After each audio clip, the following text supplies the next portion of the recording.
തീർച്ചയായിട്ടും ഞങ്ങൾ മുന്നിട്ടിറക്കുന്ന ആരും പിൻവഴി ചിന്തിക്കാറില്ല, മുന്നോട്ട് തന്നെയാണ് പോകുന്നത്. പ്രളയത്തിനായാൽ തന്നെയും അന്നും ഏറ്റവും കൂടുതൽ രക്ഷാപ്രവർത്തനവും കാര്യങ്ങളും ഇവാക്വേഷനും ഒക്കെ ചെയ്തത് ഫയർഫോഴ്സിന്റെ നേതൃത്വത്തിൽ.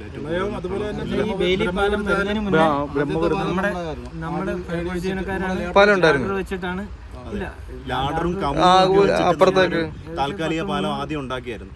അതിനുശേഷമാണ് ബേലിപ്പാലം വന്നത്. 300-ലധികം കണ്ട് നമ്മള് അതിലൂടെയാണ് രക്ഷപ്പെടുത്താൻ പറ്റിയത്. അപ്പോൾ ഈ ഫയർഫോഴ്സിന്റെ ഒരു വലിയ കഷ്ടപ്പാടുണ്ട് ഇവിടെ, ഇപ്പോഴും അത് തുടർന്നുകൊണ്ടിരിക്കും. വലിയ സേവനം അല്ലേ? കഷ്ടപ്പാടെന്ന് പറയാൻ പറ്റില്ല, നമ്മുടെ ഡ്യൂട്ടിയാണല്ലോ. അപ്പോൾ ഡ്യൂട്ടിക്ക് ഒരുപാട് നിർണായക പങ്ക് വഹിച്ചിട്ടുണ്ട്, ഒരുപാട് സംഭവങ്ങൾ അതിജീവിച്ചിട്ടുണ്ട്. ആദ്യം വരുന്ന ഫയർഫോഴ്സിന്റെ കോളല്ലേ? ഫയർഫോഴ്സിനല്ലേ ആദ്യത്തെ കോൾ വരുന്നത്? ഫയർഫോഴ്സിന്റെയാണ് ആദ്യമായിട്ട് കോൾ അറ്റൻഡ് ചെയ്യുന്നത്. ഫയർഫോഴ്സ് ജീവനക്കാർ തന്നെയാണ്. അവർ വലിയൊരു അപകടത്തിൽ നിന്ന് രക്ഷപ്പെട്ടവരാണ്. അവർ വന്നതിന് ശേഷമാണ് രണ്ടാമത്തെ ഉരുൾപൊട്ടലും ഉണ്ടായതും അവർക്ക് മാറാനും പറ്റി. അതുകൊണ്ട് മാത്രം ഫയർ ജീവനക്കാർ, നമ്മുടെ ജീവനക്കാർക്ക് രക്ഷപ്പെടാൻ പറ്റി. ഈ ഫയർഫോഴ്സിലേക്ക് വിളിക്കുന്ന ഒരു സിനിമ ഡയലോഗ് പോലെ 101 ഡയൽ ചെയ്യുന്ന ഏതൊരു ആൾക്കും ഒരു രക്ഷിക്കേണ്ട ഫയർഫോഴ്സുകാരൻ വരുമെന്നുള്ളൊരു പ്രതീക്ഷ ഉണ്ടല്ലോ. അതെ അതെ, ആ പ്രതീക്ഷ എപ്പോഴും അതെപ്പോഴും ആർക്കും വിശ്വസിക്കാവുന്നതാണ്. 101 വിളിച്ചാൽ ഏത് സമയത്തും നമ്മുടെ ഇടപെടൽ ഉണ്ടായിരിക്കും. ഒട്ടും സമയലാഘവം എടുക്കാതെ തന്നെ ഉണ്ടായിരിക്കും.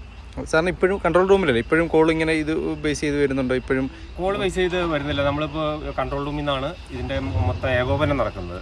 അതായത് പല പോയിന്റുകളിലായിട്ട് നമ്മുടെ 500-ലധികം ജീവനക്കാരുണ്ട്. അതായത് 300-ലധികം ഫയർഫോഴ്സ് ജീവനക്കാരും 200-ലധികം സിവിൽ ഡിഫൻസ് അംഗങ്ങളും നിലവിൽ പല പോയിന്റുകളായിട്ട് വർക്ക് ചെയ്യുന്നുണ്ട്. ഇപ്പോൾ നമ്മൾ 7 പോയിന്റിലേക്കായിട്ട് ചുരുക്കിയിട്ടുണ്ട്.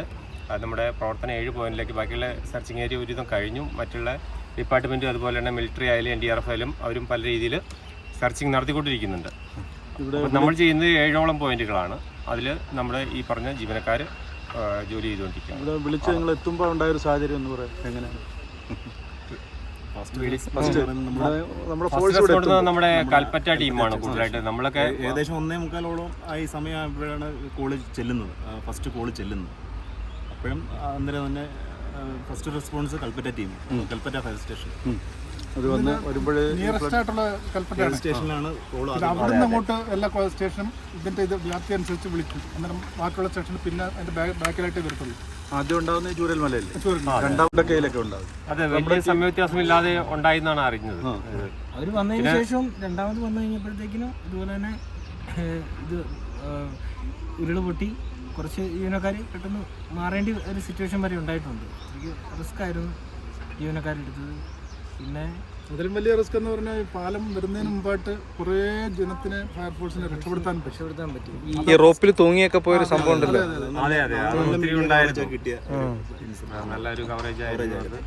അതുപോലെ തന്നെ ഒരു കുഞ്ഞിനെ മാറണയ്ക്കുന്ന ഒരു ഫയർഫോഴ്സ് ഉദ്യോഗസ്ഥന്റെ ഇത്തരം സാഹചര്യങ്ങളിൽ ജീവൻ മറന്നാണ് അല്ലേ? തീർച്ചയായിട്ടും ഞങ്ങൾ മുന്നിട്ടിറക്കുന്ന ആരും പിൻവഴി ചിന്തിക്കാറില്ല, മുന്നോട്ട് തന്നെയാണ് പോകുന്നത്. പ്രളയത്തിനായാൽ തന്നെയും അന്നും ഏറ്റവും കൂടുതൽ രക്ഷാപ്രവർത്തനവും കാര്യങ്ങളും ഇവാക്വേഷനും ഒക്കെ ചെയ്തത് ഫയർഫോഴ്സിന്റെ നേതൃത്വത്തിൽ.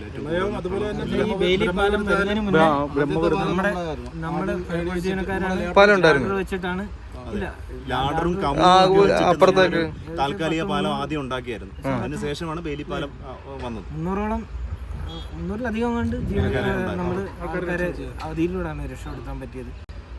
അതിനുശേഷമാണ് നമ്മുടെ പട്ടാളത്തിന്റെ കേരളത്തിന്റെ ഒരു സൈന്യം എന്ന് പറയുന്നത് ഒരു ഫയർഫോഴ്സ് തന്നെയാണ്. തീർച്ചയായിട്ടും 100% ഫയർഫോഴ്സ് തന്നെയാണ്. എവിടെയായാലും ഇപ്പോൾ ഫ്ലഡ് ഉണ്ടായപ്പോയാലും ഫസ്റ്റില്. പക്ഷെ അത് പലപ്പോഴും നമുക്ക് മീഡിയ കവറേജിലൊന്നും വരാറില്ല. അതിന് ഞങ്ങൾ ആക്ട് ചെയ്ത് കഴിഞ്ഞിട്ടുണ്ടാവും. അതിനകത്തൊരു ഏത് സാഹചര്യത്തിൽ ഏത് സന്ദർഭമായാലും ഫ്ലഡ് ആയാലും ഇതുപോലെ ഉരുൾപൊട്ടലായാലും മറ്റുള്ള രക്ഷാമാർഗങ്ങളായാലും തന്നെ അവർ ചെയ്യുന്ന അവരുടെ ജീവന് ഫസ്റ്റ് ഇത് കൊടുക്കുന്നത് നമ്മൾ ജീവൻ രക്ഷിക്കുക എന്നുള്ളതിന് തന്നെയാണ്.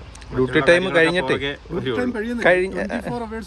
എവിടെ തന്നെയായാലും നിങ്ങളെടുത്താലും ഇപ്പോൾ പല ഡ്യൂട്ടി ഇപ്പോൾ ഞങ്ങളൊക്കെ പുറത്തുനിന്ന് വരുന്ന ആൾക്കാരാണ്. നമ്മൾ എറണാകുളം, തൃശ്ശൂർ അല്ലെങ്കിൽ തിരുവനന്തപുരം പോലെയുള്ള ജീവനക്കാരും ഉണ്ട് ഇവിടെ. പക്ഷേ ഇവിടെയുള്ളവരെ സംബന്ധിച്ച് നോക്കുമ്പോൾ അവർ സ്ഥിരം ഡ്യൂട്ടിയാണ്. റെസ്റ്റിന് പോയിട്ട് ദിവസങ്ങളായിട്ടുണ്ടാവും.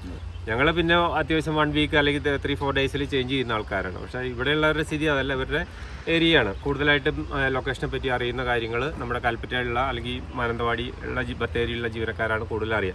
അപ്പോൾ അവരുടെ ഇവിടെ സാന്നിധ്യം അവരുടെ എപ്പോഴും ഉണ്ട്. ഞങ്ങളെക്കാൾ കൂടുതൽ അവർ തന്നെയാണ് അറ്റൻഡ് ചെയ്യുന്നത്.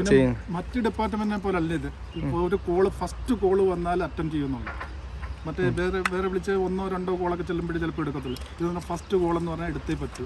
അതുപോലെ ആക്ഷനും ആയിരിക്കും. ഏത് ഡ്രസ്സ് റെഡി ആയിട്ടിരിക്കും. നിങ്ങൾക്ക് വണ്ടി കയറുക എന്നുള്ളതാണ്. അപ്പം വേറെ ഒന്നും നോക്കാറില്ല. ഒന്നും ഒന്നും നോക്കാറില്ല. ചോറിനെയോ എന്തായാലും ഏത് സ്ഥലത്താന്ന് വെച്ചാലും അവിടുന്ന് കളഞ്ഞിട്ട് പോരുക.